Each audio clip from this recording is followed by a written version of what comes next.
Comme disait Jean-Jacques Goldman, qui chantait plus vite que je ne parle, mais lui, il avait de la musique pour l'aider à tenir un rythme rapide. J'irai au bout de mes rêves. La semaine dernière, ma voisine Fernande m'a annoncé « Maintenant que j'ai le temps, vu que je suis à jour avec le repassage de mes tabliers qui ne se repassent pas, je voudrais enfin réaliser le rêve de ma vie, faire majorette. Est-ce que tu peux m'accompagner pour que je ne sois pas toute seule ?»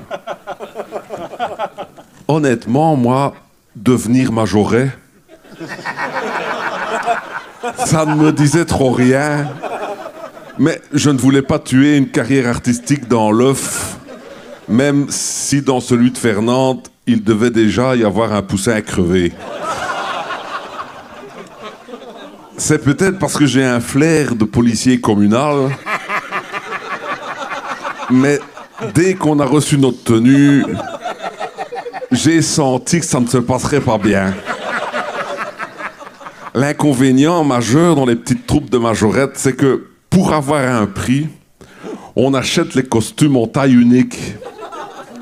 Sur Fernande, ça faisait donc un peu cellophane sur une barquette de cuisse de dinde en réclame. Sur moi, ça faisait plutôt élastique autour d'une botte de carottes avec une grosse touffe attachée. Il faut être objectif, le défilé a très mal commencé. Sans répétition, un défilé, ça manque de répétition. Comme Fernande était devant moi, j'ai tout de suite vu qu'avec sa silhouette de lait qui bout au-dessus de la casserole, leur bord de ses bottes lui gerçait le pli de ses fesses qui retombait dessus. Mais j'ai tout de suite détecté un autre problème. Moi, mon handicap de majoret, c'est le rythme. Surtout à partir du deuxième pas. Je perds la cadence. J'ai aussi ça en amour. Je ne suis jamais parvenu à trouver le bon rythme avant que la fille s'endorme. Et à chaque fois, ça a été la croix et la bannière pour la réveiller sans me faire engueuler. En avançant, je me suis donc aperçu que toutes mes collègues majorettes avaient les deux pieds par terre, quand moi, je levais la jambe à 7h05. Mais ce n'était pas le pire.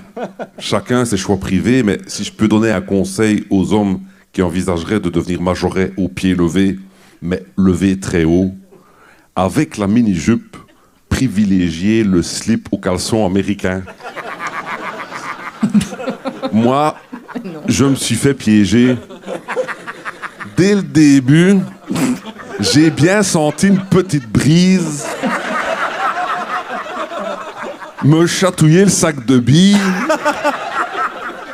mais j'ai cru que c'était des giboulées avec moi qui devais fournir les grelons.